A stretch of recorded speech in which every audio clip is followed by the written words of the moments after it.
Hello, this is Michelle on the Moonbay channel, featuring special guest, Moon Lambo. Oh, thank you so much for having me today, Michelle. It's just a pleasure to be on the Moonbay channel here. Thank you. Yeah, it's the best YouTube channel I've ever come across. I feel completely honored to be here, for sure. Well, thank you. Yeah. So we've got several things we're going to be covering here, but I guess since you're running the show, since it's your channel, you probably want to let everybody listening know what we're going to be talking about here. Oh, yeah, sure. We've got a very soothing and saucy program for you today. First topic is... Dry humor. She's got dry humor. I think they know that by now. Not always dry. First topic is Ripple's Ryan Gaylor boasts about XRP's volatility against fiat during FiNext Conference USA. And if you've never heard of FiNext Conference USA, I suggest you stop, drop, and scroll through the internet and learn a little bit about this conference. Stop, drop, and roll. And we've also got a piece from A&B Crypto here titled XRP's Break from Ascending Triangle Pattern is a Sign of Green Pastures. Now, in my first video of the day, that was on my channel, the Moon Lambo channel. This is the Moon Bay channel. But on my channel, the first video I put out today, it did have to do with the price, so I'm only going to touch on this. This is a different piece, so different perspective here. Wanted to cover that. And then we got two non-XRP related pieces towards the end of the video. This one, we just thought it was kind of interesting. Look at that beautiful avian creature on the screen. And this is titled, The Anonymous Mr. Dove Collects Bitcoin and 3 Altcoins to Feed Birds, live on YouTube. Using the YouTubes. And then the last one is, where's the damn title up here? There we go. Yeah, what does Jack Dorsey's Twitter account hack mean for Bitcoin? Oh, man. They're asking the tough questions here. Now, before we get rolling, if you would please delicately tap that like button. We'd definitely appreciate it. You'd appreciate it, Michelle, if they tap the like button. Yeah, right? Yeah, definitely. Do it for Michelle. Tap it for Michelle. And if you're a fan of Moonbay, go ahead and subscribe to the Moonbay channel. Exactly. Thank you. That's what this is. We know that you're all here from Moonbay. We got it down here. So let's go ahead and dig into the content here. During the FiNext conference in USA, Ripple's Director of Corporate Payments, Ryan Gaylor, claimed that bank coins like JP Morgan's do not fix the ailing issue of centralization as opposed to XRP, reported Visionary Finance. The statement came up when Gaylor was discussing Ripple's partner with Santander.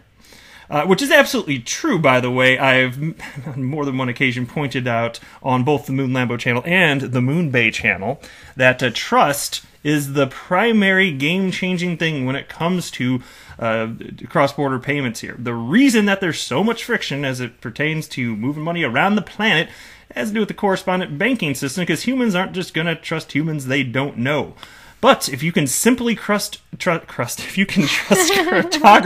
We've had a lot of pizza lately. Yeah, we're not even drinking on this video. Like the first video where I had Moonbay on, she was nervous, so I poured her and myself a screwdriver, so at least we had an excuse for not enunciating things properly, but this was just a slip-up crust. Anyway, so you don't have to trust anyone thanks to XRP. All you have to do is trust cryptography.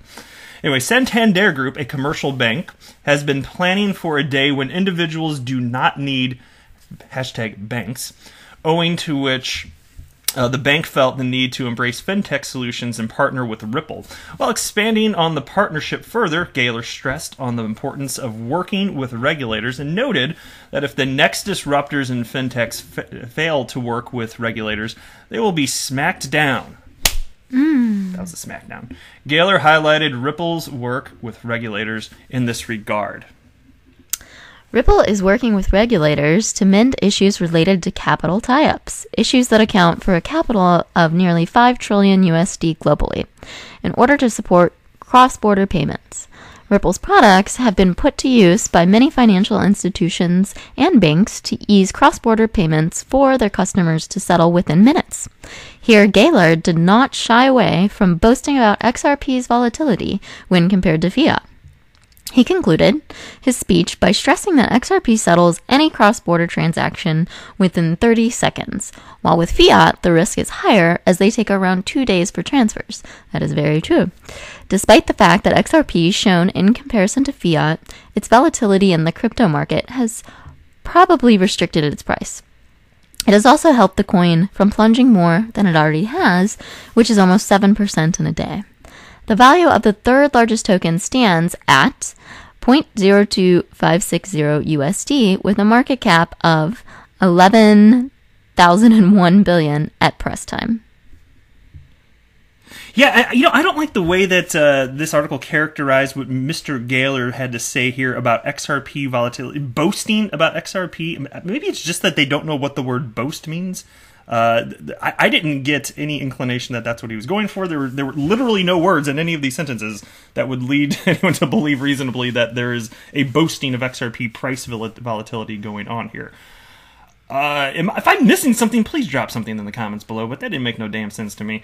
And so that's why, especially when I read the title originally before we started recording this video, I was like, boasting. Then I read through the thing, I was like, that is not what is going on here. Not one bit. But nonetheless, I like what they had to say, so if you remove that, I'm cool with the piece here. But let's move on to the next topic here. And let's talk about some price action. Here's from AMBcrypto.com. XRP's break from ascending triangle pattern is a sign of green pastures. That's a fine color indeed. Look, they got the bull. It's running crazy here. If you're driving, don't look at the screen, though. Hands at 10 and 2, motorist. And the piece begins, If I got an XRP each time someone asked me about price, I might have become a successful hodler.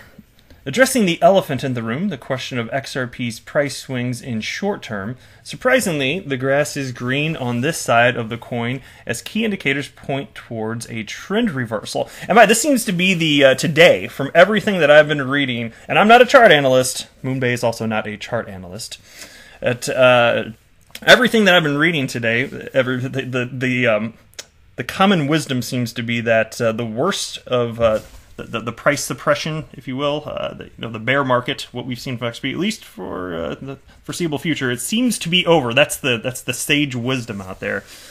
We'll see if that comes to pass. I'm just sharing with you what people have to say. So anyway, the piece continues. August was tough on XRP as it registered a devaluation of over 11%. XRP opened at 32 cents and dipped to 25.52 cents within 29 days. XRP breached an ascending channel and fell by 5.42% following which the price consolidated for a few days. With each passing day, XRP's short-term chart has appeared to break continuous bearish trends with the formation of an ascending triangle. Moonbay, I have two questions for you. Were you freaking out with the recent XRP price drops? And question two, where is the price of XRP going? Where's it going? What's the Moonbay price prediction? A bold prediction, perhaps. No, I don't freak out at all when the price, fluctuates. It has since the beginning of crypto, and it always seems to come back. So the XRP that I do have left is like hodl all the way. Yeah, right. Hold on to that. Hodl all the way to my pot of gold at the end of the rainbow. Yeah. Yeah. Actually, I don't think you've sold any of yours ever, have you? No, I have. Did you? Mm-hmm. Oh, okay. Well, I haven't. Yeah, I thought it was a good tactic not to reveal too much of what you have or what you haven't sold. Oh, yeah. Well, I'm not going to tell anybody how much I have or don't have. That's why I've always, I mentioned in a recent video, I like the way Alex Cobb has previously handled that question. When asked, how much XRP do you have? He responds, not enough. And I think that's a fair response to that. Yeah. Anyway. But in terms of where the price is going, too hard to tell. I mean, until it becomes an easily, used use case of actually making transactions regularly, and until vendors, aka places that we shop and buy things from, integrate that more as a payment option, specifically with everything they're trying to build into the web browser. Yeah, that would be a completely different use case, but certainly foreseeable. That's one of those use cases, as I've said on the channel before. I think it's possible the utilization of cryptocurrencies as money. Perhaps it could be XRP, and you've got somebody like Wietse Wind who's kind of working on something like that. There hasn't been a whole lot of information on that lately, though. But as far as cryptocurrency being used as money, that's one of those things where even though it was the first proposed use case for a cryptocurrency, I have a feeling that if that doesn't indeed come to pass, it could be decades from now, for all we know, because there's just not enough friction for most people, especially those in the first world country. Like, why would I want to buy stuff with a cryptocurrency when my United States dollars are working just as well? Mm-hmm. How much does Moon Lambo care about what's happening with settlement on the back end in his daily life? Do I care enough for those? Yeah, but I mean, businesses do. Like, every company I've worked for handling the finances, it is expensive. And banks do nickel and dime you on transactions, and they are notoriously slow. Yes. Yeah. Yeah, no, that's why I'm so thrilled about what Ripple's doing, though, because it solves the problem on the back end, and that would result in more competitive rates for everybody, whether a remittance company or a bank engaging in cross-border transactions. As a result of that, of course, yeah, you'd certainly have an opportunity to offer more competitive rates. And I think the more competitors you see enter the space utilizing this technology, the more downward price pressure you're going to see. In the short term, I would expect companies like MoneyGram, if they're seeing, given that there's not that much competition, there's not a ton of businesses utilizing XRapid and hence XRP yet. Whatever savings they're realizing from that, I have a feeling that they're largely going to pad their margins. But that's okay. As more competitors enter the space utilizing this type of technology, which is quite game-changing, I think that's going to change. And Alex Holmes, the CEO of MoneyGram, has kind of alluded to that sentiment as well. And it was on...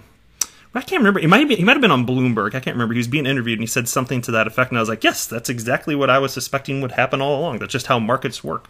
Certain entities will adapt and take on new technology, while others lag behind. So, any vendor that accepts credit card payments, too, they love lowering those credit card fees. So I could see that being really beneficial. Yeah. There are certain businesses that still won't accept American Express because it's like slightly more expensive. So yeah. Yeah, that is true. That's still happening in 2019. It is. It was a much bigger problem. Like, I remember specifically 15 years ago. My God, it was like...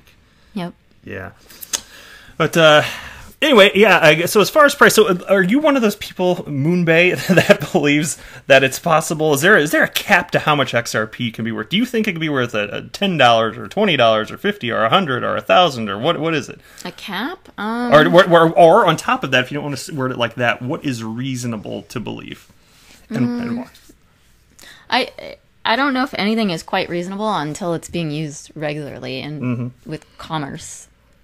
Yeah, utility wins the day is what I always say, so it sounds like you kind of share the sentiment anyway. Right now it's based on speculation that it will be used consistently in the line of commerce, so...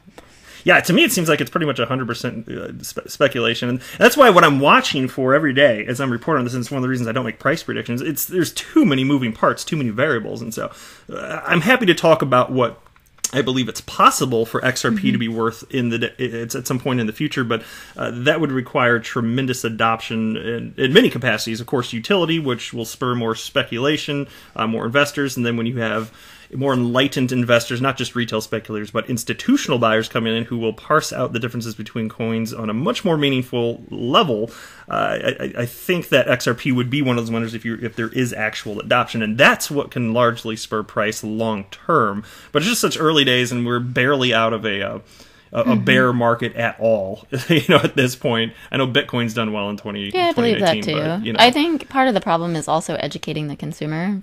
Everyday people that are going to be using this and buying it, because crypto is still a teeny tiny space in terms of the people that are highly interested and highly educated on even the concept of what it is. I mean, I have friends where I have conversations and they're like, I have never even heard the word cryptocurrency. I mean, pretty much like most of the people I talk to. Yeah. And if they have heard anything about it, it's usually like, oh, I think I did hear about how some company was hacked, and that sounds dangerous. It's still a really tiny subset of people in the everyday world that are interested in learning about it and trust it, even to a certain degree. So I think it's going to take some time to turn that corner, like with any transition in the world of finance and e-commerce. When we moved from cash to checks. And then we moved from checks to credit cards and credit cards to debit and everything being digitized. I mean, I think there are still people out there that don't trust fully online banks. They still want a brick and mortar. I can walk in and talk to my banker. So I think that evolution does happen slowly. I think we'll see that with crypto too. Yeah, lots of disruption over time. Exactly. That's why I'm a very patient man. You know, I think a lot of this. That's why I was happy. Like, so I'm sure many of you listening now know that Moonbay here came up with the name for the channel, the Moon Lambo channel here, because we think it's so absurd. But we're actually we have a sense of humor, and so we're always thinking long term when it comes to XRP. And so when people are legitimately saying "when Moon," as in they're so impatient, when the hell is the price of my crypto going up? And when Lambo, I want my Lambo today, damn it. Yeah, we don't share that type of sentiment like that. We are just long-term players here, I would say. Yeah, I think it's a bad strategy to look at anything as a get-rich-quick scheme. Oh, yeah. I don't know. I know, and that's why you look at the buying patterns and just it's like the way... Look, there's been, over the last decade, I think it's either 4 or 5 drops of Bitcoin, 80 to 90% drops. And I just remember after the last drop happened, I don't really use Facebook. I technically have it, but when the drop happened, I don't know if it was February or March of 2018, one of my Facebook friends cited an article. It was one of the mainstream media articles that just like to crap all over the crypto asset class in general. They're talking about how Bitcoin went from whatever, high, it was 20,000 down to whatever it was to that point. And I don't know, it probably broken below 10,000 at a point. The narrative was that it was crashing and never coming back. And I remember this Facebook friend of mine. She put that. She shared the link to that story and wrote, "Oh my God, I am so glad that I didn't jump into this thing." And I was like, "Oh my God, you have no idea what you're talking about." Like, yes, the price is crashing, but she has no historical context. And then there's just this mainstream media narrative that completely swayed her, and that's how easily these sheep fall in lockstep with the thoughts of mainstream media. And so to me it's silly, and that's why it's okay to be afraid if you haven't looked into this stuff. I get it, or to be skeptical, that's fine, but to have firm opinions without having done any actual research, you just read one article from like CNN or whatever the hell it's from and then have a firm opinion like that, that's not exactly a way to end up with an enlightened view of the world at large. So I don't know. That's my 2 cents on it. Let's hop on to the next piece here, though. Here's a fun one. This is about the avian creatures. The anonymous Mr. Dove collects Bitcoin and 3 altcoins to feed birds. Live on YouTube. YouTuber, and by the way, there's a reason I really want to share this, which I'm going to tell you at the end of this piece here. Check this out. YouTuber Mr. Dove has set up a live stream for bird and crypto lovers. Viewers can feed the birds by donating Bitcoin, Litecoin, Nano, or Dogecoin to any one of 4 addresses. Mr. Dove has posted the crypto addresses along with QR codes for crypto enthusiasts to make a modest donation of 50 cents. According to the YouTube page, the bird feeder is located in an urban area of Slovakia in Central Europe. It releases food automatically whenever a crypto donation is made. And here's a quote. "If you send 50 cents, United States dollars, in cryptocurrency to one of the addresses above, local computer will get instant notification from block.io service or from Nanonode, snappy.io, depend on received currency. After that, the program sends a request to Arduino ESP8266 located on the feeder to release the food," which I found quite fascinating. You want to go ahead and read this part here? Sure. If a donor decides to exceed the 50 cents needed to trigger the feeder will still only trigger once. And if there happens to be a dearth of donations, the birds will still get fed, since the feeder is set up to dispense food automatically every hour from 6 a.m. to 6 p.m.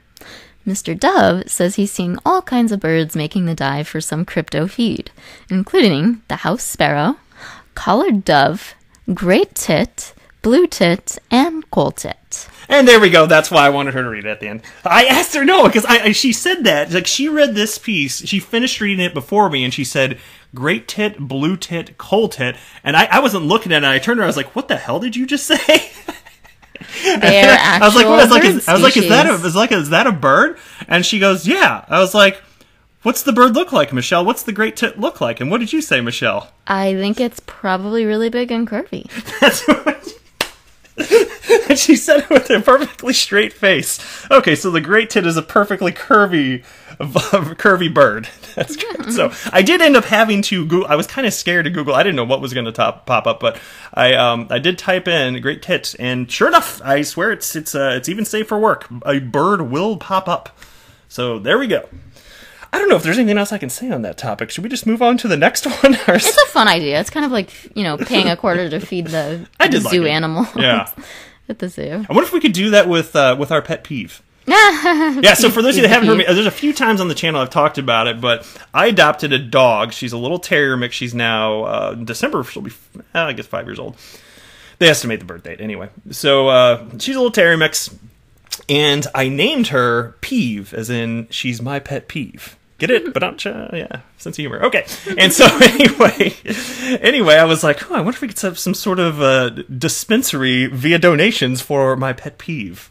Yeah, we'll probably not be doing that. Should be gaining so much weight. Makes me think of like that scene, if you may remember, Back to the Future with Doc. Do you remember that? When Einstein, I think the dog's name was Einstein, and then he created the machine where it opens up the can of food or whatever. And that was, and just plops it down. It's like pile of, yeah. Made me think of that. But we could do it with XRP now. That would be just a beautiful thing, right? Oh, that's funny. All right, let's get into the next piece. This is from Bitcoinist.com. What does Jack Dorsey's Twitter account hack mean for Bitcoin? And by the way, I believe that Jack Dorsey, creator of Twitter, I believe he is a Bitcoin maximalist. If my memory is not failing me, he has talked about how he thinks that Bitcoin is going to be the means for pretty much all payments at some point in the future, which to me seems on the verge of delusion. If so. And that's if my memory is not failing me, but I'm pretty sure I'm accurate here. So, anyway, we'll see. Do you want to do the honor? Sure. So the title, what does a Twitter hack have to do with Bitcoin? Nothing, right? Or at least perhaps there's no direct link. But it does provide us with a timely reminder about security. The media made a big thing about Dorsey getting hacked on his own platform. If the CEO of Twitter can have his account hacked, then what chance do the rest of us have? Came the overarching response. Of course, the media completely missed the point. Why shouldn't Dorsey be hacked on his own platform? Why should his account be any different to anybody else's? Does Jack's account have additional security measures? And if so, why don't all the other accounts? In fact, as the CEO of Twitter, one would imagine that he's targeted more than most. So shouldn't he be more likely to be hacked than any other users? Yes, indeed. Well, I mean, I would expect that he get targeted more. Oh, for sure. Yeah. I don't feel like there's that many people gunning for Moon Lambo here, but I'm trying to convince Moonbay to set up a Twitter account. She hasn't done it. She seems to be pushing back for some reason. Yeah, see? Why is she pushing back? What is the reason for not setting up a Twitter? It's just a Twitter account. I don't know. I'm just a private person. I don't even have a personal Twitter account. Well, I'm barely on Facebook anymore. Oh, yeah. I don't know. I've become more private as time has gone on with things. No, I have two, but it's not like you even have to like put out personal information, really. It's more like, because like when I started Moon Lambo, that was so that I didn't use my name, you know? True. I'm just saying. Well, I don't even know if there's demand for it. I mean, I guess that's up to there's demand for Moonbay. Let me assure you there's demand for Moonbay. Well, let put it in the hands of the fans, like I said before, with the dinner wager. If anybody hasn't listened to that video, I said if this video gets 300 likes, I will take Moon Lambo to dinner, and I did. I think that video got about 800 likes, so it was kind of a fun little poll there. But yeah, I guess leave comments below or like the video if you'd like me to set up my own channel or my own Twitter account. Yeah. I think you'd have a tremendous following. I'm just saying. Just saying here. All right. Maybe. Is that where we left off? Yeah. Oh, sorry. At the title. Yeah. Oh, yeah. Sorry. So the point here is that Dorsey is just a human being like all the rest of us.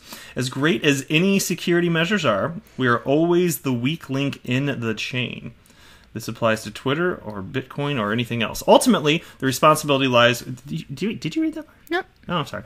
Ultimately, the responsibility lies with us, and we are, unfortunately, fallible. Imperfect memories compel us to write things down, or worse, store them electronically.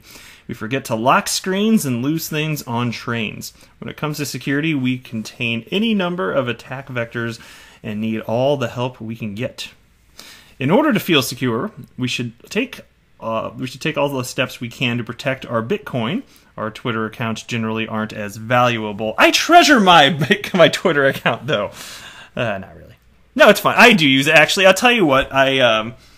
That's where I learned most of what I know about crypto. It sounds kind of silly, like telling that to somebody that hasn't, like, either doesn't know about crypto, doesn't use Twitter. Like, I don't think that they'd understand that there are just tremendous communities out there with people full of information. And just by reading through all sorts of Twitter threads, people with opposing points of view, and then that's how I was able to determine who makes sense and who doesn't make sense. So I actually do value it. But not monetarily is what I meant. Anyway, so then the piece continues. This means employing such means as two-factor authentication, and for the love of God, stop storing your Bitcoin on exchanges already. Same for XRP. Please don't keep it. I mean, if you're a trader, okay, do you, man. But it's best to just get to that onto some sort of hardware wallet. Like, yes. I use a Ledger Nano S, for example. As do I. Yes. But is there anything else you want to talk about, Moonbay, before we wrap up? I don't think so. We've gone 25 minutes, covered 4 topics, had a little fun in between. Thanks for joining us on this ride. There's the dry humor again. We had a little fun in between. Yes, it was a soothing and saucy program. There we go. I hope we made good on that promise. Indeed, indeed. All right, show some love from Moonbay. Leave adult comments below. Actually, no. We read through everything, and there are. You would expect, like with any group of people, there are going to be some that just write completely inappropriate stuff. Good news is, we have a sense of humor, so we really don't. We just laugh. But I guess that's it for this video. Would you like to do the honors of the sign-off? I mean, you created the Moon Lambo sign-off here, but if you want to do something else, because it's the Moonbay channel, it's whatever you feel is appropriate. I'll let you wrap it up here. Sure. Well, I will say that we are not financial advisors. Anything we have said should not be considered financial advice. Any investment is inherently risky. You should always do your own research before choosing to invest. And until next time, to the Moon Lambo! Such enthusiasm. No, I have to make you do that again. Put something into it. Put something into it. You gotta get into it, girl. You can do this. I liked the soothing element. She's like, to the Moon Lambo. No, you gotta get a little louder than that. Come on now, get something here. Come on, give me How about a dual sign off? A dual sign off? Yeah. Are we just gonna say it at the same time? Yeah. Okay, that could be fun. I could get down on that. Okay, ready? Okay, I'm gonna count down 3, 2, 1, and then we don't do it all like 3, 2, 1, and then until. Yeah, okay, we're gonna do it. Okay, but you have to do it loud. It can't just be me. Okay. Okay. All right. 3, 2, 1. Until next time, to the Moon Lambo.